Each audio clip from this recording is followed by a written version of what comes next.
So I was watching a D'Angelo Wallace video recently, a live stream, and I gotta say, I've been really enjoying them. I've been tuning in every time. All right, we're doing the compliment sandwich here. I think that he's genuinely probably the most intelligent person in commentary. Like, I feel like he has a lot of nuance in his conversations, and it's just the way I see it is it's just fucking refreshing, right? Like, I see people like Nicholas Diorio and Turkey Tom, and they're like the most toxic people. And then there's like this side that's like, the more female side, which I think their content's better, but there's also a lot of them.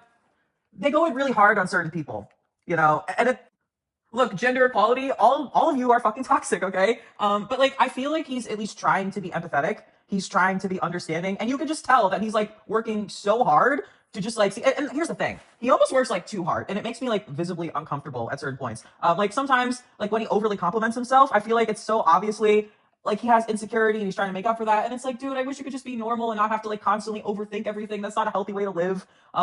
Just talk about the things you like. And you don't have to constantly, every single time, be like, oh, this chatter says this, and I have to respond, or I think that I'm evil, or I'm convinced that I'm a bad person. And then here's the thing. The problem is you get into that mindset, right? And you are so used to being the guy that's like, defending. Oh, that's another thing, by the way. D'Angelo Wallace, I think, is like non-binary, but I feel like D'Angelo Wallace is so like insistent on telling people I'm a man. And I feel like that's internalized transphobia. And I say this as a trans woman myself. I feel like D'Angelo Wallace really wants to be a feminist and a good feminist. And if D'Angelo Wallace says, oh, I understand some bits about femininity, then like, the female viewers are going to be outraged. And so I feel like that's like an internal thing. And like seeing that really fucks with me because it's like, oh, because I remember like I used to watch Blair White. D'Angelo Wallace used to watch Blair White, right? And then obviously he matured, shit like that. And so I think about that. And it's like, I think he's a really good person. I like him. I really respect the content. They're just like these little things that it's just like, oh. And so like when I have actual criticism, I always get worried that like because he's so self like aware and so critical of himself that like and he constantly doubts himself in ways that he shouldn't and are detrimental to him and his content because he wants to be seen as caring, which is a good thing to strive for. I'm not saying that it's bad. It's just it gets to be a little much. And so I mentioned this because like there's actual issues. You gotta fucking listen, and you can't be like, oh, but he tries so hard. That's not like an excuse. So anyway, I was watching the stream and something really upset me and something really pissed me off, and I need to talk about it and I need to like actually be heard right now and respected when I say this. He was talking about like how people are overly rude and excuse it because the people that they're rude to are like really rude people. And I'm like, oh my God, like he's 100% fucking right. Like, so he starts talking about this point and I'm like, I agree. Like, I wish more people said this. And you can say this to like pretty much any conservative influencer. Like these people, their opinions suck, but like you talk about them and the misogyny fucking seeps through. And it's like, they're just looking for an excuse to say that about people. And they don't realize it, or maybe they do. It's just a choice. And it just fascinates me how people get labeled. They have these labels assigned to them and all of a sudden, these people decide, oh, it's okay to say X, Y, and Z about them. And that really fucking rubs me the wrong way. I think so poorly of that. But okay, so now here's the point of all that I was saying. That was the intro. Tell me why his first example is J.K. Rowling. Like, he could have said anybody. Like, why is that the first person on your mind, D'Angelo? And the thing is, like, with a lot of people, you could talk about, like, these conservatives, if you could say, hey, maybe we shouldn't be so fucking rude to them, that's fine. But the issue with, like, a J.K. Rowling is, like, her whole brand, she is a writer. People need to understand. Like, she literally goes out of her way to paint herself as the victim. She basically has cultivated an entire audience and basically is the originator of the TERF movement. People who call themselves feminists but are the most transphobic people in the world, and they weaponize this shit. So, like, anytime somebody says something negative about J.K. Rowling, she weaponizes that to be like, see, all these trans people are, like, awful. They're rapists. They're murderers. They're pedophiles. Like, and so when he says that, he is directly contributing to that victimization, to that weaponizing. So, like, on the surface level, like, what he's trying to say is, like, hey, you shouldn't say, these things about J.K. Rowling, whatever.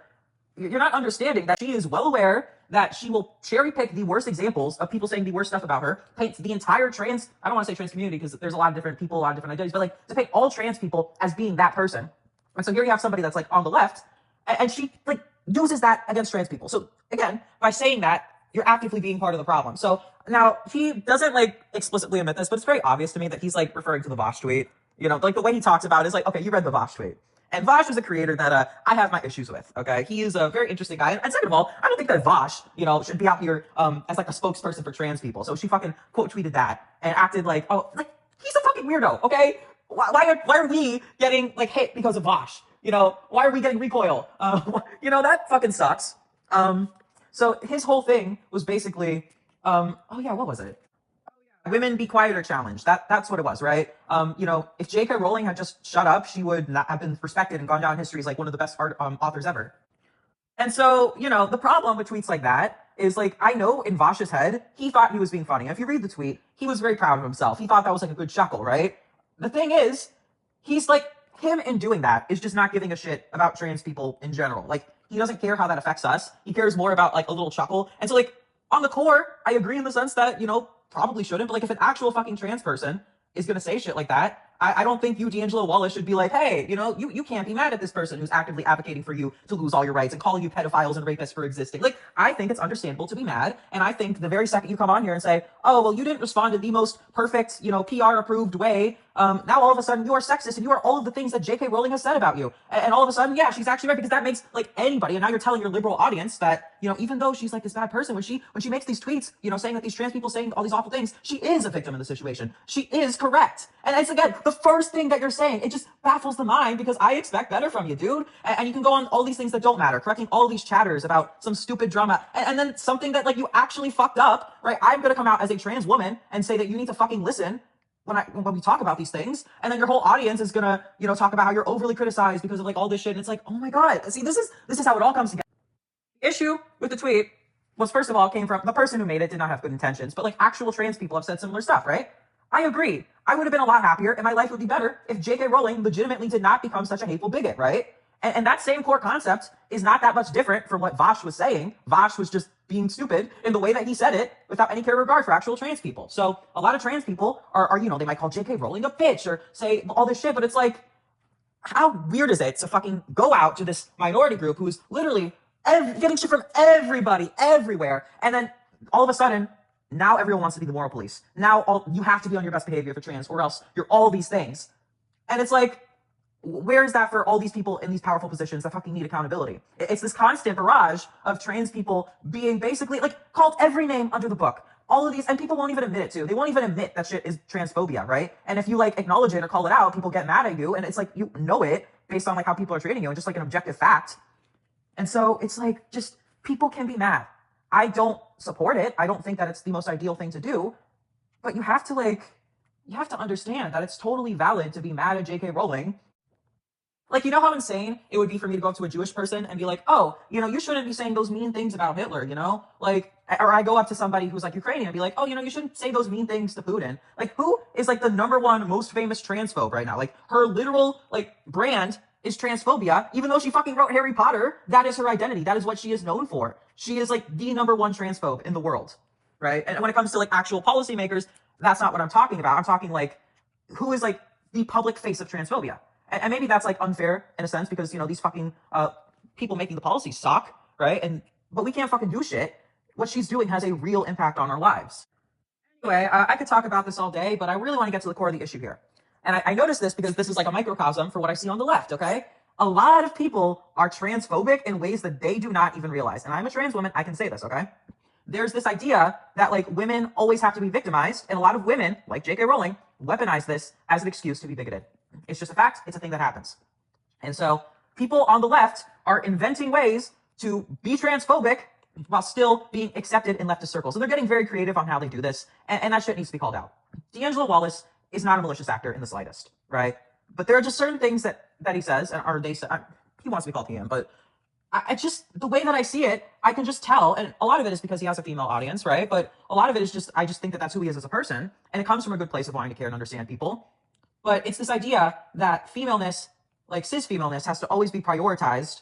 And in a lot of ways, like trans people get pushed to the sidelines, or our experiences get ignored, or our concerns are shunned or shoved because, quote, we don't understand what it's like to be a woman, or that we should step out of the conversation, and that it's disrespectful. And it's this idea of denying us womanhood. It's this idea of saying that we are not the same and we will never be the same. And like, I transitioned as a child, but like, regardless, like, nobody cares. It doesn't matter. And it shouldn't if I transition later in life either.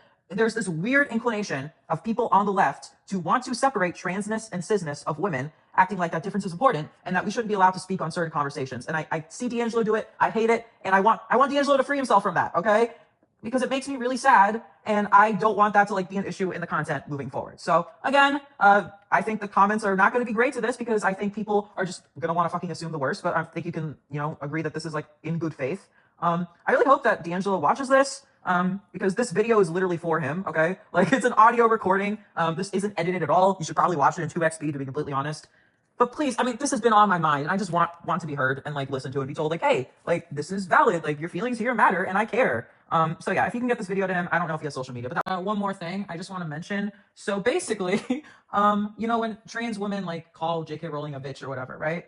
That's seen as somehow worse or more vile than when like a cis woman says that to another cis woman. And cis women say that a lot. And you could argue whatever, but we're not about to deny that like when a trans woman says it, it's always villainized and weaponized as, oh, an outsider, due to transphobia, basically. Because a lot of it is seen as, oh, that's a man saying that. Oh, well, not a real woman is saying that. And so again, when D'Angelo Wallace is like saying all this about that, it contributes to that narrative where trans women are being seen as these vile, evil monsters saying this heinous shit because it's men with the toxic traits and men with the toxic behavior. And so that is what is being done. So just understand that and know that and avoid it. And like, again, it's weird to me that like he was more concerned about the backlash to saying what's on his mind than actually saying like what's on his mind. I think we should create a culture where people just say how they feel and then talk it out. And I feel like he's trying to do that, and that's a good thing. But it's like I would have never in a million years thought that like J.K. Rowling was on his mind when he was talking about these things. And it was just like, whoa, because it went so against like what he was saying on that stream. And like this is something that needs to be talked about and it needs to be addressed.